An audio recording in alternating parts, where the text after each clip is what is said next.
Family సినిమాలు చేయాలనుకోవట్లేదు. Cinema ఏం చేస్తారంటే థియేటర్ దగ్గరికి వచ్చి ముద్దులు పెట్టే సీన్లు అలాంటివి చేసి ఎంకరేజ్ చేస్తా.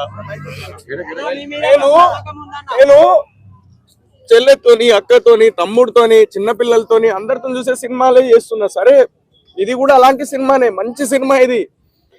నేను ఎంత చేయాలో అంత చేసిన, ప్రీ రిలీజ్ ఈవెంట్ చేసిన, అదొక్కటే చేయగలిగిన. నేను ఉన్న దాంట్లో చేసుకున్నా. నేను ఏం చేయమంటారు నన్ను?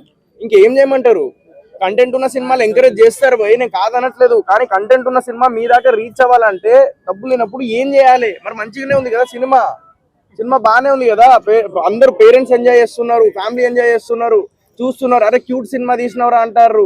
మరి ఇవన్నీ ఏడపోయినాయి. మరి మళ్ళీ ఏమనంటే ఫ్యామిలీతో సినిమా కలిసి చూసే సినిమాలు తీయరా అని చెప్పేసి కింద కొంతమంది ఏదో సినిమాలకి మరి కమెంట్లు పెడతారు. అలాంటిది ఫ్యామిలీతో కలిసి చూసే సినిమా తీసినప్పుడు ఏం చేస్తారు బై? ప్రతిసారి ఫ్రెండ్స్ తోనే కాదు, మమ్మీ డాడీ లైక్ ఇంట్లో నానమ్మ, అమ్మమ్మ, తాతయ్య వీళ్ళతో కూడా వెళ్ళండి సినిమా. అలాంటి సినిమానే బూట్ కట్ బాలరాజు. ఈ రోజు ఫ్రైడే, ఆంధ్ర సైడ్ వెళ్ళండి అన్న, Andhra side, Telangana side, Rayalaseema side వెళ్ళండి అన్న నా సినిమాకి. తప్పకుండా వెళ్తారు సోహెల్. బిగ్ బాస్ లో ఉన్నప్పుడు వేల కమెంట్లు పెట్టారు కదా అన్న, సోహెల్ అని. ఇప్పుడు ఏమైందన్నా? వాళ్ళు వెళ్తారు తప్పకుండా.